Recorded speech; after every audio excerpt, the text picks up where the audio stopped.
What's good, y'all? What's good? Here with a random vlog. I didn't even notice, but Young Jeezy, Seen It All Tracklist is out.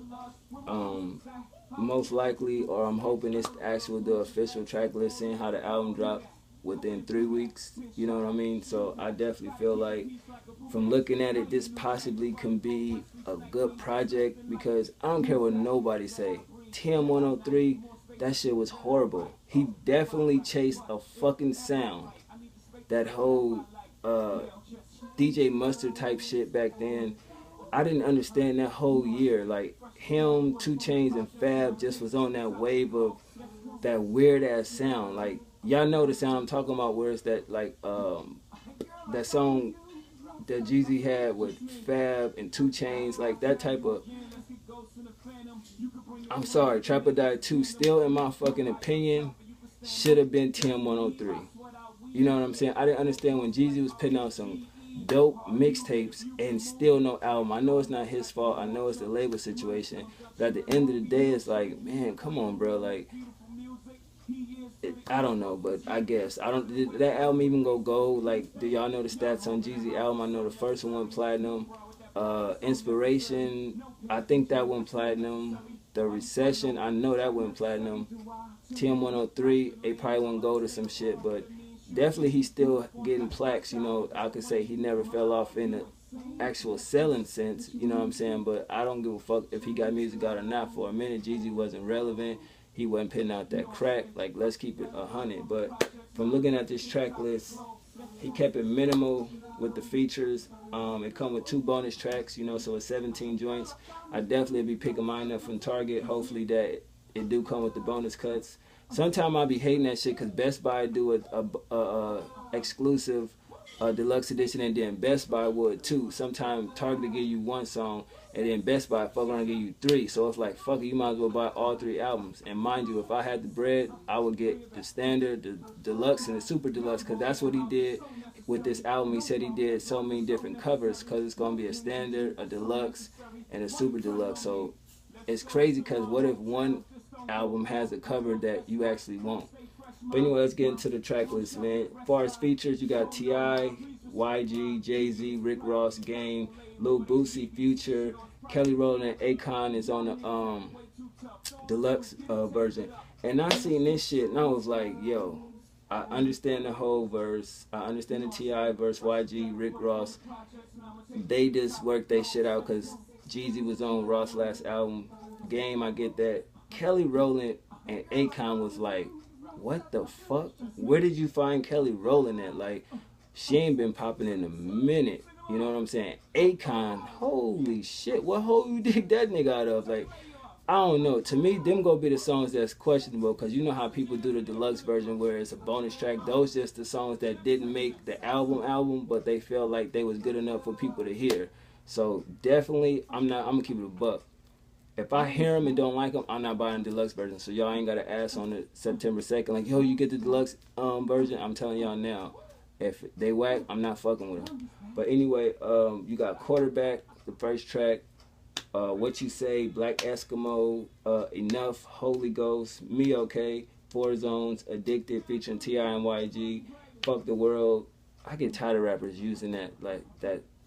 Y'all got to tip y'all hat to... I won't say Wayne because Pac did a version first, but Pac did a version, then Wayne. You know what I'm saying? But definitely those two when they use that Fuck the World title. But number 10, Seen It All featuring Jay-Z. Number 11, Win Is a Win. Number 12, Beautiful featuring Rick Ross and Game.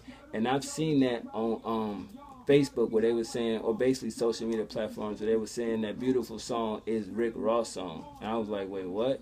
Or am I getting mistaken? Do Rick Ross got a new song out or some shit like that?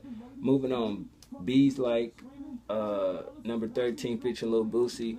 I don't know. I never really was a Boosie fan like that. The only song I really fuck with him was that Zoom record, that Zoom. I really didn't fuck with Wipe Me Down like that. No Tears featuring Future. Questionable. I feel like you could have got anybody to feel that boy for that emotion, for that feel you was looking for. You know, you should have went throwback and went and got T-Pain, you know what I mean, or Rich Homie Quan.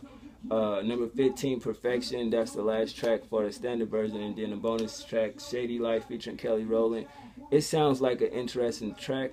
You know what I'm saying? And with her on the hook, it possibly could be a good song. Long as she just do the hook and he don't give her space to do like some verse with her singing, I think that will fuck it up. Cause I don't even get how you couldn't get Rihanna. Y'all so close and shit like that. You could have got anybody or bring back somebody that's an R&B singer that we ain't seen in a minute. Shit, nigga, you could have put Sierra on that motherfucker or something. I know how people feel about her, but I just didn't understand the Kelly Rowland feel. Like Marsha Ambrosia, anybody, but you feel what I'm saying? Because the record that he did with her in the last joint was crazy. Had her rapping and shit. And the last track, Ben Get Money featuring Akon. Typical song, you know, I'm quite sure it's going to be a topic what we heard before. All I look at it as this album is going to be a reflection album of his past life. So if he goes that route, I feel, in my opinion, I don't give a fuck how great it may sound. To me, he failed, like, because I don't want to hear no shit where I can just go put in TM 101, and hear what you saying. It's like, how many ways can you say you was a drug dealer, or you was with Big Meech and them, or you was better than Big Meech, or you said fuck Big Meech, or you moved so many keys and so many bricks and this and that. Like, it's only so many ways you could say that shit. You know what I'm saying? But if I hear anything notably that sounds a little bit next to Jay-Z, I'm going to say that Hov influenced his project. Because I think Jeezy jumped out the window when he said only me and Pop is the only two niggas in the, basically real niggas that was really about that life and in the streets doing what they doing, but we was for the people. I heard that and was like, yo, like he just saying just him and Pac. Everybody else is just fraudulent, fake as fuck. And then, you know, he was on Sway, and Sway was like, what about Hov? He was like, Hov, yeah. Everybody was like, yeah, Hov is just over here doing his own thing. He in the business world now. But, you know, I always was taught that when you real, you don't gotta prove you real. You know what I'm saying? The truth don't have to be told. You know what I mean? Like, why you gotta keep proving yourself if you so-called real? It should just be, you know what I mean, known. You shouldn't have to speak on that shit, you know what I mean? I don't want to hear no shots to Freddie Gibbs when you did the interviews and you was saying that you ain't tripping, no matter what it is, I'm still big homie, you know, yada, yada, yada. No subliminal shit, so y'all definitely look out for that subliminal shit. You know how Jeezy is. You know, he'll probably use the situation and talk about the situation without saying his name. Like, oh, I put a nigga on and then something didn't work out and they blame me for it or some shit like that. Because if you watch his interviews, he alluding to it in certain shit. You know what I'm saying? So I'm looking for lines about certain business or somebody with slow work ethic or people wasn't fucking with him like that. I'm definitely looking for that. So you basically can break down everything the album gonna be about just from the first half of it. Quarterback, What You Say, Black Eskimo, Enough, Holy Ghost, Me Okay. From that point on, then you get to the second half. 4 Zones, Addicted, Fuck the World, Seen It All, Win is a Win, and Beautiful. And then the last half. So I look at this shit, this album is like in 3 sections and shit. So I don't think it's going to be a straight run through like the Recession was or TM 101, because I just feel like it's going to be some joints that's skippable, some joints that's forced, some joints where it's like, I heard this before, you just rewrote it and redid it over. So I don't think he actually has it in him to give you that one more good album. You know what I mean? Because Jeezy don't have, I mean, everybody's a thug now. Everybody's sold drugs now from what I'm looking at. And it's like, why does everybody, even like 50 Cent, you know, people that's so-called was in the streets and a real nigga, why do you have to come out to just prove that shit? If it's known, it's known. You know what I'm saying? Evolve. And that's what I don't think Jeezy really got in him. You know, a lot of these artists like that, they just stay stuck in one, you know what I mean, zone in one spot. And that's why you can tell where it take 1 to 2, you know, years to put out an album, regardless of, you know what I'm saying, the label situation. Because the label, look at it, when Jay first came out the game, he put an album out every year. Long if you say you sign a contract, you got, you know, 7 albums we need, and you put out one every year. So when niggas take forever to put out an album, I just feel like if it's really, really not business oriented, like you're not touring or you're not, you know, handling your label situation like this, I just look at it as you're not creative enough to come up with something, and you need some type of shit to go through, some to have a type of album if you're going for a concept. Because to me, I'm not hating on Jeezy.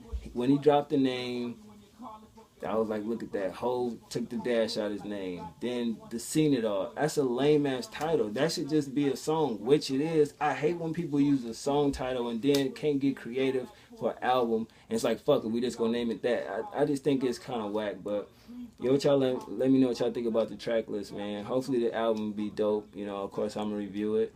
And yeah, man, I'm out this bitch, man. One.